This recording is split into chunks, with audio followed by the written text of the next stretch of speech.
Sobat muda, pada hari ini aku mau mengajak kita untuk merenungkan kembali. Terkadang kita sebagai orang Kristen masih aja mau mempertanyakan kebaikan, kesetiaan, dan kasih Allah. Padahal sebenarnya bukan karena ia melanggar janjinya, tapi karena kita sering berpikir rencana Tuhan tidak sesuai dengan maunya kita. Definisi kita sebagai manusia tentang hal yang baik yang harusnya Allah berikan kepada kita, yaitu berupa kehidupan yang nyaman, menyenangkan, dapat diterima oleh orang banyak, serta tanpa penderitaan. Namun, coba kita lihat lagi, mengenai apa sih sebenarnya rancangan atau janji Tuhan di dalam Alkitab? Di dalam 1 Petrus 1 ayat 6-7 dikatakan, "Bergembiralah akan hal itu, sekalipun sekarang ini kamu seketika harus berduka cita oleh berbagai-bagai pencobaan."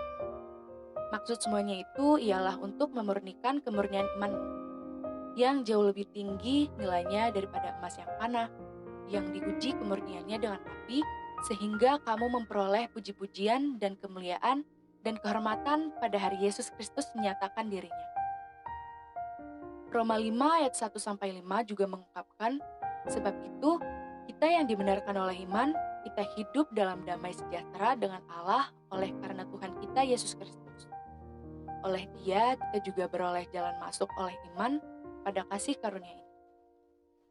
Dalam kasih karunia ini, kita berdiri dan kita bermegah dalam pengharapan akan menerima kemuliaan Allah. Dan bukan hanya itu saja, kita malah bermegah juga dalam kesengsaraan kita, karena kita tahu bahwa kesengsaraan itu menimbulkan ketekunan, dan ketekunan menimbulkan tahan uji, dan tahan uji menimbulkan pengharapan. Dan pengharapan tidak mengecewakan, karena pasti Allah telah dicurahkan di dalam hati kita oleh Roh Kudus yang telah dikaruniakan kepada kita.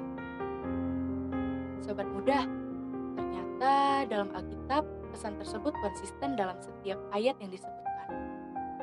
Allah tidak memberi kita kebahagiaan menurut definisi kita sendiri. Allah punya tujuan yang lebih baik. Kekudusan kita, yaitu pemenuhan sempurna dari karya penebusan dalam diri kita. Kesulitan yang kita hadapi tidak menghalangi rencana Allah, tidak menunjukkan bahwa rencananya gagal, dan bukan merupakan pertanda bahwa Dia berpaling dari diri kita. Masa-masa berat itu adalah bukti yang pasti dari giatnya kasih penebusan Allah terhadap diri kita. Bila Allah menghendaki kemudahan dalam setiap hari di sepanjang hidupmu, maka itu akan terjadi. Namun dalam anugerah, Dia menghendaki hari-harimu menjadi alat pemurniannya.